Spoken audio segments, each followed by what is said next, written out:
नमस्कार, मार्केट पंचनामे में आप सभी का स्वागत है। मैं हूं सुमित। हफ्ते का आखिरी कारोबारी सत्र और साथ साथ इस महीने का भी आखिरी कारोबारी सत्र, जबकि भारतीय बाजार अपने नए रिकॉर्ड स्तरों पर पहुंचते हुए दिखाई पड़े। मिड कैप इंडेक्स रिकॉर्ड स्तरों पर रहा। फार्मा, रियल्टी, पीएसयू शेयरों में खरीदारी देखने को मिली आज के सत्र में। अच्छी खरीदारी लास्ट आवर में एक आईटी के अंदर जरूर आई थी, स्पेशली टीसीएस में, जो कि अपने नए रिकॉर्ड स्तरों पर पहुंचता हुआ दिखाई पड़ा। ऑलमोस्ट 4600 की दहलीज पे टीसीएस पहुंचा। अपने दोनों बायबैक के प्राइस के ऊपर वो फर्मली कामकाज कर रहा है। इसके अलावा एचडीएफसी बैंक चला, थोड़ा बहुत ब्लॉक हुआ था, वहाँ पर इम्पैक्ट रहा। एफएमसीजी शेयरों में थोड़ा प्रेशर था। फार्मा में तमाम शेयर, डॉक्टर रेड्डीज हुआ, एलकेएम हुआ, नेटको हुआ, बाकी फार्मा कंपनियां हुई, सब में अच्छी खरीदारी देखने को मिल रही थी। पीएसयू बैंक्स में खरीदारी थी, 1/4% का उछाल था। पीएसयू कंपनियों में अदरवाइज उछाल था। इनफैक्ट 31 साल में ये सबसे लंबी विनिंग स्ट्रीक है मार्केट की, जो कि लगातार तेजी में बाजार कामकाज कर रहा है। सो इस तरह का एक इंटरेस्टिंग आंकड़ा है, लेकिन कब तक ये रहता है या कितने दिन तक रहता है वो डिपेंड करता है। लेकिन अदरवाइज मार्केट में अच्छी खरीदारी देखने को मिल रही है। स्टॉक स्पेसिफिक स्टोरी थी, एमएससीआई के फ्लोज थे, एमएससीआई का उलट इम्पैक्ट रहा कई जगहों पे, लेकिन ठीक है, अदरवाइज मार्केट में फ्लोज अच्छे साइड पर थे। आईटी तेज़ी में कामकाज कर रहा है, पीएसयू बैंक तेज़ी में कामकाज कर रहे हैं, पीएसयू तेज़ी में कामकाज कर रहे हैं, और बहुत हद तक स्टॉक स्पेसिफिक मार्केट देख के चल रहा है। अब अगले हफ्ते के लिए ऑटो सेल्स के नंबर क्रूशल है, जो कि 1 तारीख से आना शुरू हो जाएंगे। तो आप मंडे को जब पहुंचेंगे तो रिएक्शन देखेंगे। कोल्ड डिस्पैचेस के नंबर, सीमेंट डिस्पैचेस के नंबर, ये सब आने शुरू हो जाएंगे। सितंबर का मंथ थोड़ा लल रहता है, लेकिन धीरे धीरे फेस्टिवल पिकअप करेगा। और 7 तारीख को गणेश चतुर्थी है, धीमे धीमे वहाँ से फेस्टिवल आना शुरू हो जाएंगे। ऑनसेट है बेसिकली उसके बाद से फिर आपके सामने अर्निंग शुरू होगी अक्टूबर ऑनवर्ड्स, एंड देन तो अगेन वही सेम रफ्तार। लेकिन बाजार अदरवाइज अभी तक अच्छी तेज़ी में है, बढ़िया सब कुछ कामकाज कर रहा है। एंड अकॉर्डिंगली आप गो विद द फ्लो वाली सिचुएशन है, but go with the flow में थोड़ा सा होश मत गवाइएगा, उनके साथ ही बने रहिएगा, वो ज़्यादा बेहतर है। बहुत बुल मार्केट की स्टोरीज रहती हैं, तो वो बुल मार्केट की स्टोरीज में अंतर समझिएगा कि कहाँ स्टोरी और कहाँ प्रॉफिटेबिलिटी सपोर्ट कर रही है। चलिए, सवाल जो आपका सिलसिला शुरू कर लेता हूँ और बातचीत कर लेते हैं कुछ सवालों को लेके, जो कि अलग अलग माध्यमों से आते हुए दिखाई पड़ रहे हैं। और सबसे पहले सवाल जो मेरे पास आया है ये रहा। ओके, आयरिडा 1400 शेयर हैं 274 रुपये के दाम पर, क्या करें? देखो दरेश सर, इतनी बड़ी क्वांटिटी अगर आपने उठाई है, मतलब 200 रुपये के 250 रुपये के हिसाब से 1400 शेयर है, सो it's a good quantity. Otherwise तो आपने कुछ सोच के लिया होगा, इतने लंबी अवधि के नज़रिए के हिसाब से लिया होगा, कोई छोटी अवधि में तो लिया नहीं होगा। और मोमेंटम में लिया तो ऑब्वियसली एक स्टॉप लॉस आपके लिए रहेगा ही। सर मतलब 30 रुपये का एक कंपनी आता है, फेयरली वैल्यूड थी, बहुत अच्छी कंपनी थी, बहुत अच्छे वैल्यूड थी।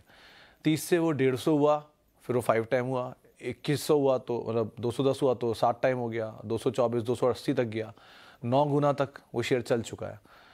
9 गुना चलने के बाद थोड़ा ब्रीदर तो लेना ही बनता है ना, तो ब्रीदर ले रहा है। और किसी भी पीएसयू में अगर इस तरह की तेज़ी आई है तो हाँ, 2 चीज़ें ही क्रूशियल है, या तो आप स्टॉप लॉस लेके चलिए या आप लंबी अवधि के निवेशक बन के रहिए। क्योंकि पीएसयू जब हाइबरनेशन में वापस जाते हैं तो कई सालों के लिए चले जाते हैं। सो आई एम नॉट सेइंग कि हाइबरनेशन चला गया, अभी आप बने रहिए, अच्छी कंपनी है। क्योंकि यहाँ पर अगर गवर्नमेंट अपना स्टेक बेच रही है, ओएफएस जो भी होल के गया है, तो रियलिस्टिकली थोड़ा सा प्रॉफिट तो आपको बुक कर लेना चाहिए। अगर आपने, क्योंकि अब ऊपर के लेवल पे एंटर किया तो स्टॉप लॉस आपका सबसे बड़ा साथी है। अगर आप ट्रेडर हैं तो लंबी अवधि के निवेशक है तो बने रहिए। कंपनी अच्छी है, इसमें तो कोई डिनाइल ही नहीं है। प्रॉफिट मेकिंग कंपनी है, बढ़िया ग्रोइंग कंपनी है, कंसिस्टेंटली नंबर अच्छे आ रहे हैं। बट हर चीज़ के साथ एक अटैचमेंट होता है फेयर वैल्यू का। वो फेयर वैल्यू चेक कर लीजिए और उसके हिसाब से कॉल लीजिएगा। लेकिन थोड़ा अपर साइड पे है, थोड़ा महंगे साइड पे है, उसको आप अब ज़रूर ध्यान रखिएगा। और स्टॉप लॉस साथ ही काम करिएगा। हर पीएसयू के लिए इनफैक्ट ये एप्लीकेबल हो चुका है अब तो। सर मार्केट सुखाता बहुत बढ़िया है पर फीस बहुत ज़्यादा लेता है। ये बात बिल्कुल सही है मोदी साहब। और अगर आप कुछ लाखों में छूट गए, कुछ करोड़ों में भी छूट गए, तो भी आपसे बहुत फीस नहीं ली। क्योंकि कई लोगों की तो ये मतलब तब तक सिखाता रहता है जब तक अच्छे समझ में ना आ जाए। अभी तो क्योंकि बाजार ने इतना कुछ सिखाया भी नहीं है। लेकिन मतलब किसी ने मुझे भी 2-4 दिन पहले बोला था कि I am a very pessimistic man. Sir, I am a very very optimistic man. In fact I am a very uber optimistic man. But sometimes I have to be realistic as well. मैं ये नहीं, मैं कभी, मुझे बाजार में मंदी दिखती ही नहीं, मैं तो तेज़ी देखता आया हूँ जब से मैंने करियर शुरू किया 20 साल से। क्योंकि पहली शुरुआतों में मुझे हमेशा वो बुलिशी लोग मिले जिन्होंने बाजार में तेज़ी सिखाया। मंदी करना अपने आप में चैलेंज है, मंदी करना हर आदमी के बस की बात नहीं होती। It's a very difficult thing. तेज़ी करना सबको आता है, मंदी करना सबको नहीं आता। सो इसलिए मंदी बुरी लगती है सबको। लेकिन मंदी करने में ही ज़्यादा पैसा बनता है इंसान का। ये भी मैं बता दूं कि झुंझुनवाला साहब ने भी आपको बताया हो कभी ना कभी। एनीवेज, क्योंकि शेयर बेचना किसी को आता नहीं है ना, इसलिए। So I am a very optimistic man. I always see कि मार्केट कल को 50,000 भी होगा निफ्टी और 1 लाख भी होगा सेंसेक्स. बट हर चीज़ की एक फेयर वैल्यू होती है, उस वैल्यू को आइडेंटिफाई करिए.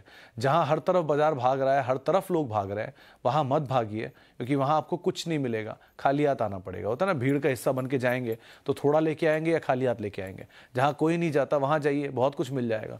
और बाजार में हमेशा वैल्यू है, आज भी है. अब आप आइडेंटिफाई नहीं कर पा रहे, दैट्स अ डिफरेंट थिंग, लेकिन है आज भी. So stick to it. थोड़ा कुछ कुछ कभी कभी छोड़ना पड़ता है कि आज सब कुछ तो हम पा नहीं सकते, तो जो छोड़ दिया वो आपका नहीं था, तो क्यों उसके लिए इतना लोड ले रहे हो. और जो चीज़ आपको अच्छी चीज़ आज मिल रही है ले लीजिए, कल को वही भागेगी तो सब उसके पीछे भागेंगे. सो देख कर ही आप कॉल लीजिए, वो ज़्यादा बेटर है. और रही बात आपके IKO लाइटिंग की, तो अच्छी कंपनी है, आप होल्ड भी कर सकते हो, आप एक्यूमुलेट भी कर सकते हो, क्योंकि ये टूटा भी है ऊपर से बहुत. IPO नया है, इसे थोड़ा समय लगेगा इसमें.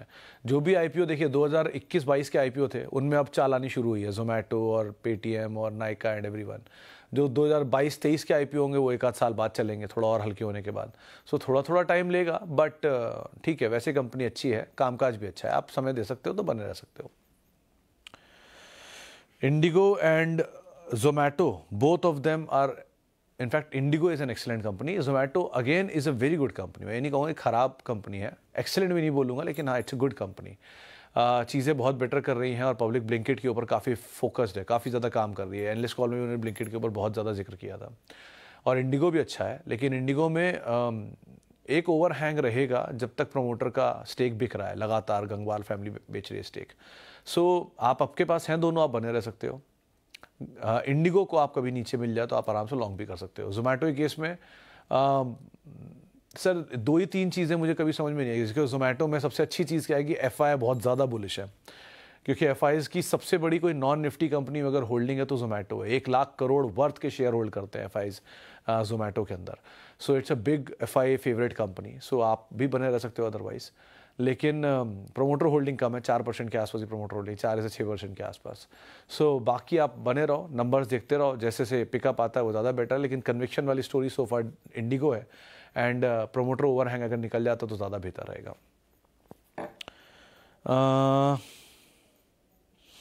सर बाजार स्टाइल रिटेल IPO में अप्लाई करना चाहिए, वैल्यूएशन बहुत हाई पर आ रहे हैं. हाँ शर्मा, वैल्यूएशन महंगे हैं. कंपनी का मेजर बिजनेस जो है वो ओडिशा, कोलकाता में है, मतलब वेस्ट बंगाल और उड़ीसा में है. बाकी आंध्र प्रदेश, उत्तर प्रदेश और कुछ और एरियाज़ में भी, कम बिहार एंड ऑल, झारखंड में कंपनी कामकाज कर रही है. 9,000 स्क्वायर फीट के स्टोर्स हैं, एंड करीब करीब शायद 120-160 स्टोर है कंपनी के. प्रॉफिट मार्जिन इनके इन हाउस प्रोडक्ट में ज़्यादा है, 30% वो इनका धंधा लेकर आते हैं, 70% बाहर से आता है. सो ये सब चीज़ों को देख के आधा डेट को रीपे करेंगे और आधा अपने OFS के लिए. जो एग्जिस्टिंग रिटेल में कंपनियां हैं वो ज़्यादा बेटर आपको पैसा बना देंगी. AB फैशन जैसी इस्टेब्लिश प्लेयर है. V2 रिटेल एंड V-Mart पहले आ चुके हैं ऐसे ही. तो आप मोमेंटम चेस करना चाहते हो, लिस्टिंग गेन करें तो बात अलग है, क्योंकि इस टाइम तो सब कुछ ही सब्सक्राइब हो रहा है, सब कुछ ही भागा जा रहा है. सो उसके लिए जाना है तो बात अलग है. लेकिन अगर for longer duration of time AB fashion still seems better.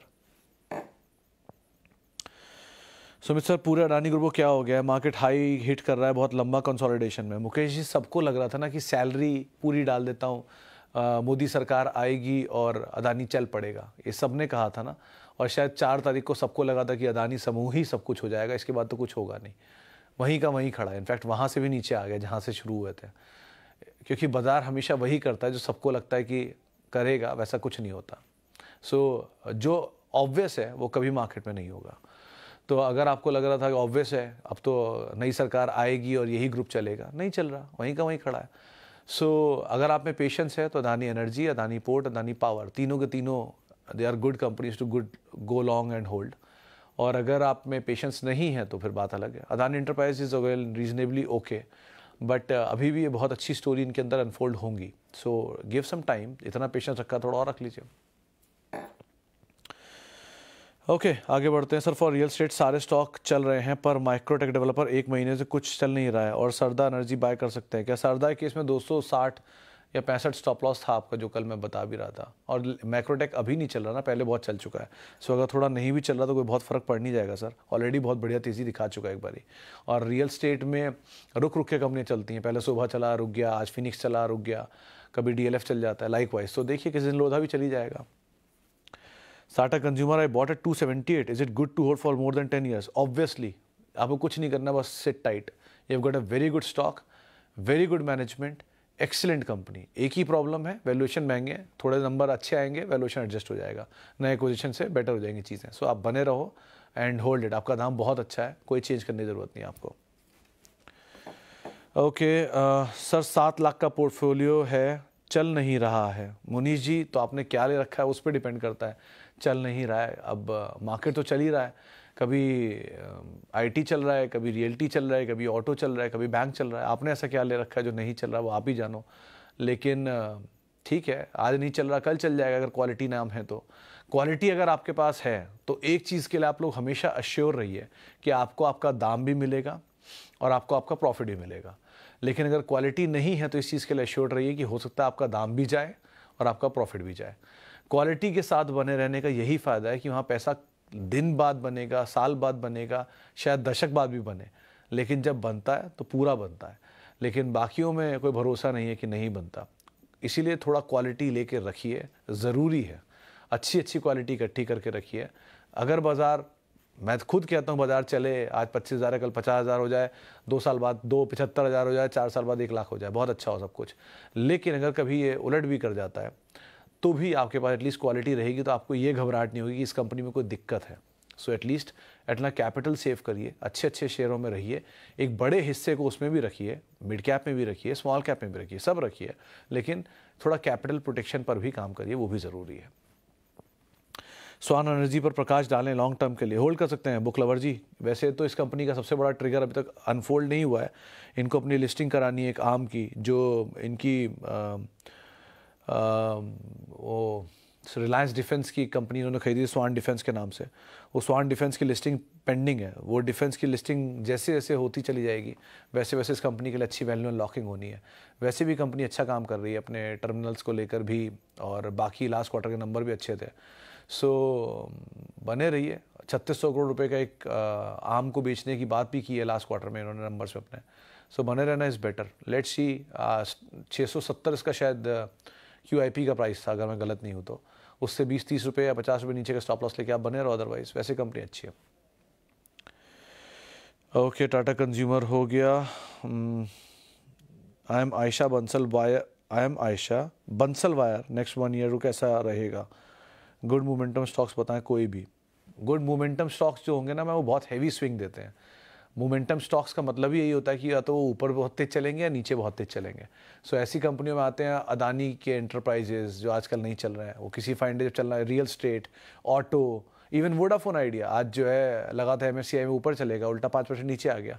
सो ये सब मोमेंटम स्टॉक है। मोमेंटम स्टॉक में आप GMR बड़ा फेवरेट है सबका मोमेंटम में, तो ऐसे करके स्टॉक्स आते हैं, वो आप अकॉर्डिंगली काम कर सकते हो। रही बात बंसल वायर की, मैम वैसे कंपनी ठीक है बट अभी बहुत दिन हुए नहीं लिस्टिंग को लेकर, तो अभी नंबर बहुत सारे डिटेल में है नहीं।